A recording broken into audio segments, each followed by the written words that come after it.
Assalamualaikum warahmatullahi wabarakatuh.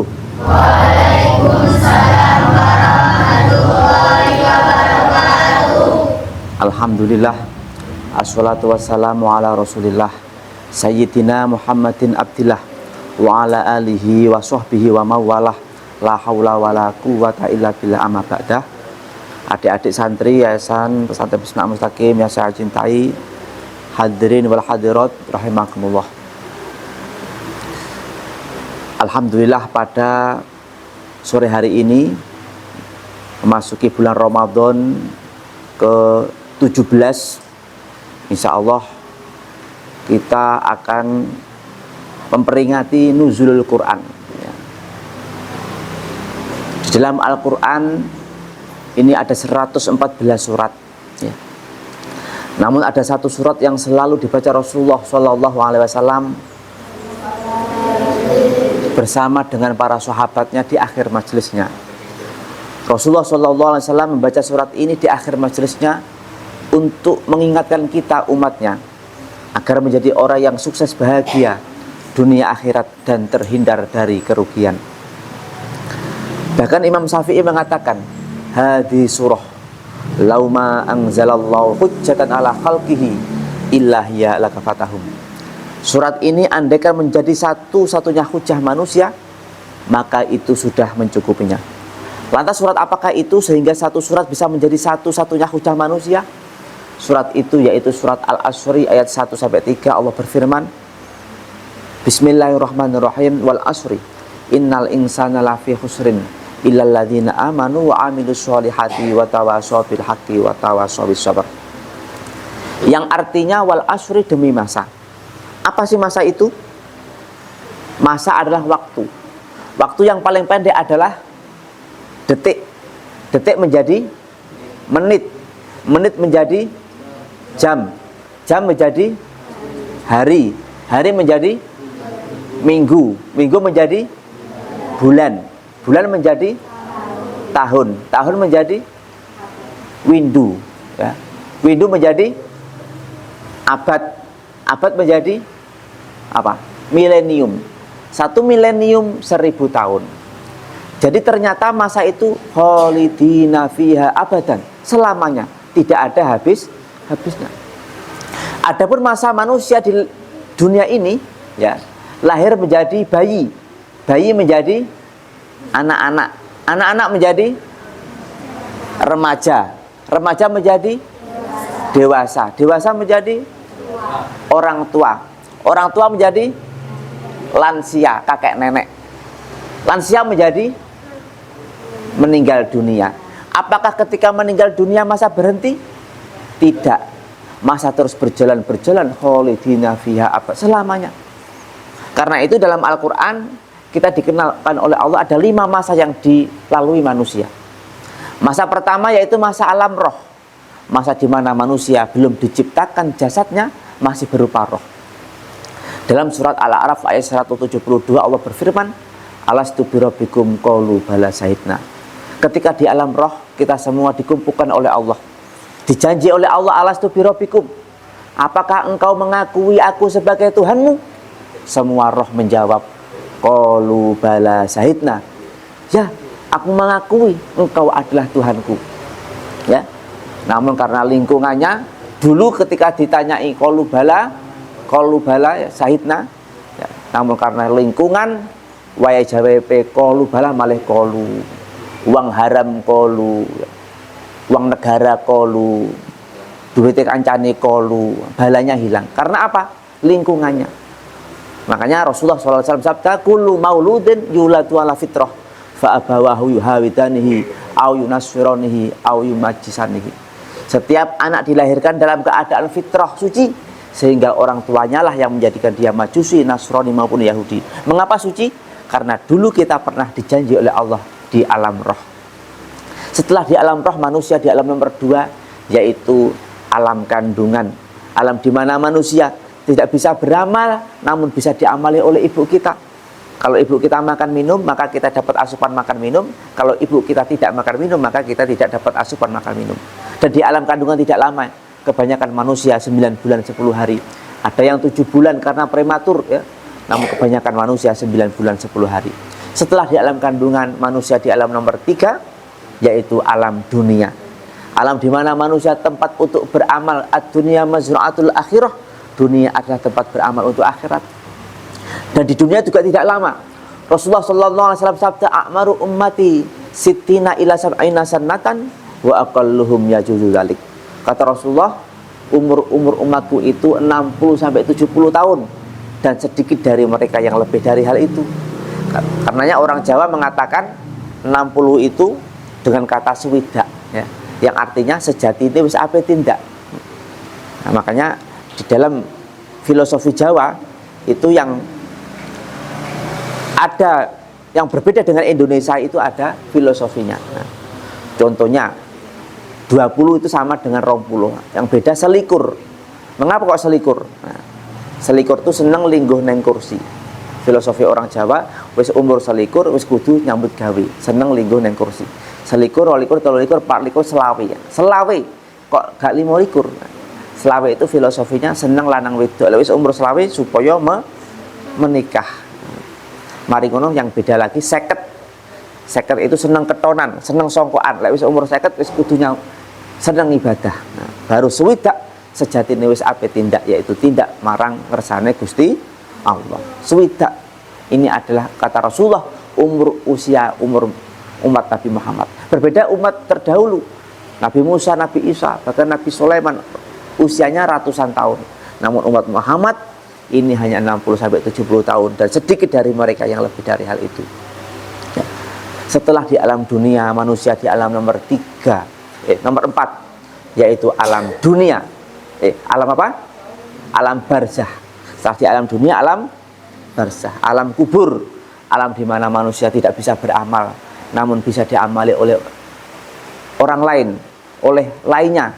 Sebagaimana Rasulullah SAW sabda, idza mata ibnu adama in qata amaluhu illa min salasin shadaqatin jariyatin aw ilmin yuntafa'u biha aw waladin sholihin yad'ulah. Ketika anak Adam meninggal dunia, maka terputuslah amalnya, tidak bisa beramal kecuali 3 perkara. Pertama adalah shadaqatin jariyatin, sedekah jariah. Ketika kita menyumbangkan rezeki kita untuk masjid, musola, pondok pesantren, ini adalah shadaqatin jariyah, sedekah yang mengalir. Yang kedua, au ilmin yuntafa'u biha, atau ilmu yang bermanfaat. Ketika kita mengajarkan adik kita, saudara kita ya, tentang sholat, tentang ngaji, dan itu bermanfaat, itu adalah ya ilmu yang bermanfaat. Yang terakhir, au waladin sholihin yad'ulah, atau anak soleh yang mendoakan orang tuanya. Inilah makanan di alam barzah. Setelah di alam barzah, manusia di alam nomor terakhir, yaitu alam akhirat. Alam di mana manusia tempatnya untuk mempertanggungjawabkan amalnya.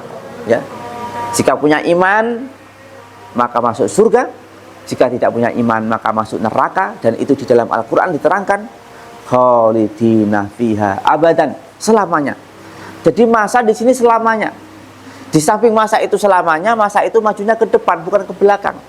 Kalau kalian sekarang usianya 20 tahun ya, atau 17 tahun, ada yang 9 tahun, maka tidak akan kembali ke kecil. Kalau sekarang usianya 20 tahun, tidak akan kembali usia 15 tahun. Kalau sekarang kalian menjadi usia remaja, tidak akan kembali usia anak-anak. Artinya apa? Masa itu majunya ke depan. Kalau sekarang tahun 2024, tidak akan kembali tahun 2023. Artinya masa itu majunya ke depan, bukan ke belakang. Maka dari itu, orang yang cerdas adalah orang yang memikirkan masa depan. Orang yang bodoh adalah orang yang memikirkan masa lampau. Karena itu Allah menciptakan mata di depan. Supaya apa? Supaya kita melihat ke depan, berjalan ke depan, dan menjadi orang yang terdepan. Ya, coba kalian berjalan nengok kiri terus atau kanan terus, apa yang terjadi? Pasti nabrak ya. Maka dari itu harus maju ke depan. Lantas supaya maju terdepan gimana? Allah dalam ayat ini menerangkan innal insana lafi khusrin, sesungguhnya manusia dalam keadaan rugi. Imam Ghazali mengatakan rugi ada 2. Pertama, rugi dunia akhirat, atau rugi salah satunya. Mudah-mudahan kita semua bukan termasuk orang-orang yang merugi. Siapa yang orang yang tidak merugi? Illal ladzina amanu. Kata Rasulullah, kata Allah, ada 4 orang yang tidak rugi. Pertama, alladzina amanu, yaitu orang-orang yang beriman. Ketika Rasulullah ditanya, ya Rasulullah akhirnya anil iman, apakah itu iman? Iman adalah amantu billahi wa malaikatihi wa kutubihi wa rusulihi wa yaumil akhiri wa qadri syarri khairihi. Iman adalah engkau percaya pada Allah, percaya pada malaikat Allah, percaya pada Rasul Allah, kitab Allah, hari kiamat dan qada dan qadar. Rukun iman itu.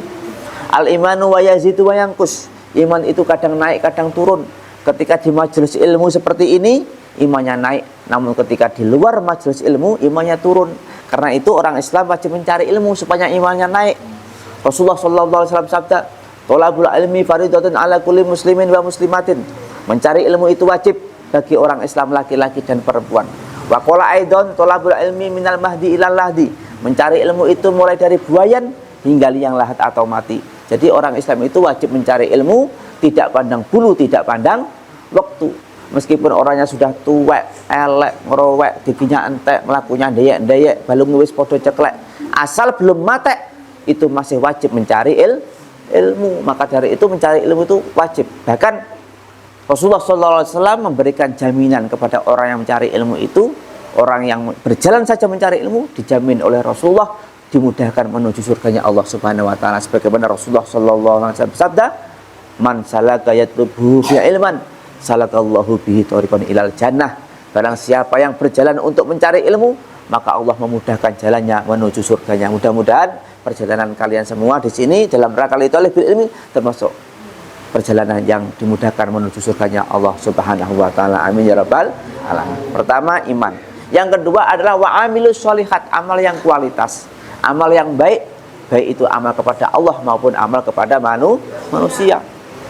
Amal kepada Allah contohnya sholat kita sholat yang kualitas, puasa kita puasa yang kualitas. Sholat yang kualitas adalah sholat yang inna sholata tanha 'anil fahsya'i wal munkar. Sholat yang menyebabkan ya, sholat yang mencegah dari perbuatan keji dan mungkar. Jangan sampai ada STMJ ya. Sholat terus maksiat jalan. Nah, itu namanya STMJ. Maka orang yang sholatnya kualitas, di samping sholat khusyuk, dia juga mencegah dari perbuatan keji dan mungkar. Puasa juga begitu. Puasa yang kualitas adalah puasa yang menyebabkan ketakwaan. Karena banyak orang yang berpuasa namun tidak mendapatkan apa-apa. Sebagaimana Rasulullah SAW sabda, "Kam min shaimin laisa lahu min siyamihi illa min ju'i wal atos." Banyak orang yang berpuasa namun tidak mendapatkan apa-apa kecuali lapar dan dahaga. Naudzubillah min dzalik. Dia puasa namun tidak kualitas. Nah, makanya adik-adik semua, puasa yang kualitas adalah puasa yang sebagaimana kata saum, sumtun, orang puasa hendaknya diam ya. Wawu wiraun tirakat. Sehingga puasa ini menjadi puasa yang kualitas ya. Itu ibadah kepada Allah yang kualitas, begitu juga dengan sesama manusia yang kualitas. Khairukum man ta'allamal Qur'an wa khairukum ya, sebaik-baik manusia, khairun nasi anfa'um linnas. Sebaik-baik manusia adalah yang paling banyak manfaatnya. Kita di dunia ini dilihat bukan karena imannya, tapi kualitasnya. Sampai sekarang kita mengenal siapa itu Alexander Graham Bell. Siapa itu? Dia adalah penemu telepon. Mengapa ratusan tahun yang lalu meninggal dunia namanya dikenal hari ini? Karena dia punya karya telepon. Sampai sekarang kita mengenal siapa itu Thomas Alva Edison. Siapa? Dia penemu lampu. Mengapa ratusan tahun yang lalu meninggal dunia namun namanya dikenang hari ini? Karena dia punya karya. Begitu juga dengan adik-adik semua, kalau ingin dikenal maka harus punya karya, harus kualitas, punya karya. Ya. Ya. Tahun 750 Masehi sampai 1250 Masehi, senter dunia ini dipegang umat Islam. Ya. Ada ahli kedokteran namanya Ibnu Sina, ahli matematika ada Al-Jabar, ada Al-Kindi. Semua itu ilmuwan-ilmuwan orang Islam semua itu dulu. Ya. Tahun 750 Masehi itu benua Amerika belum ditemukan Christopher Columbus. Nah, sekarang ini jangankan ahli kedokteran, ahli matematika, ahli transportasi saja ada Toyota, Yamaha, Innova yang mana bukan orang Islam. Nah, kalau orang Islam pasti namanya Imanuddin, Zainuddin, Khairuddin ya. Ini menunjukkan apa? Bahwa sekarang ini teknologi dipegang banyak bukan orang Islam. Karena itu adik-adik semua harus yang kualitas, tidak hanya kualitas ibadahnya saja, juga kualitas dalam berkarya, dalam bekerja. Wa amilus sholihat. Yang ketiga adalah watawasaw bil haqqi, saling menasihati tentang kebaikan. Di sini ya Pak Ustadz dalam rangka watawasau bil haqqi, saling menasihati tentang kebaikan. Karena apa?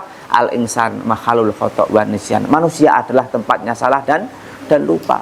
Kalau salah terus namanya setan. Kalau benar terus namanya malaikat. Manusia itu tengah-tengah, kadang salah kadang lupa. Karena itu perlu nasihat menasihati agar lebih baik lagi dari waktu ke waktu. Yang terakhir watawasau bis sabri, dan saling menasihati tentang kesabaran ya. Imam Ghazali mengatakan sabar itu ada 3. Pertama, sabar dalam menjalankan perintah Allah.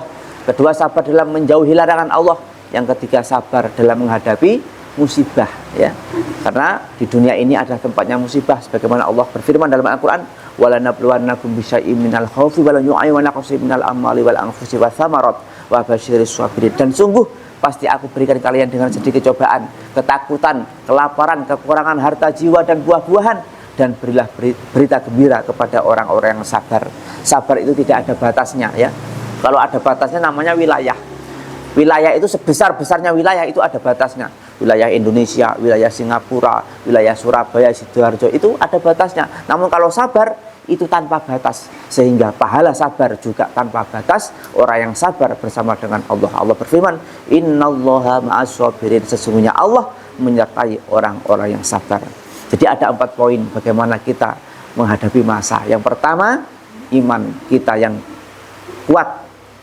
Iman kuat ini dengan ilmu pengetahuan. Yang kedua, amal yang kualitas, baik itu amal kepada Allah dan amal kepada manusia.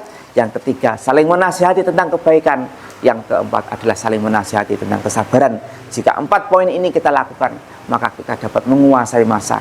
Kita tidak terpengaruh dengan masa apapun masanya. Meskipun masa pandemi, masa globalisasi, apapun masanya, jika 4 poin ini kita lakukan, maka kita dapat bisa melangkahkan kaki menyingsingkan lengan baju, tak gentar karena halilintar, tak muntir karena petir, tak mundur karena guntur, tak cepat karena panas, tak heran karena hujan, tak minggir karena banjir, tak goyang karena gelombang, tak gupuh melawan musuh, mendal karena rayuan gombal. Hal itu cocok dengan dawuhnya Imam Ibnu Malik di dalam kitab Alfiyah Nazm nomor 302 yang berbunyi, la'aqmudul jubna anil haijai walau tawalat zumaril a'dai, yang artinya aku tidak bakal mundur ataupun menyerah walaupun musuh berbondong-bondong melawan.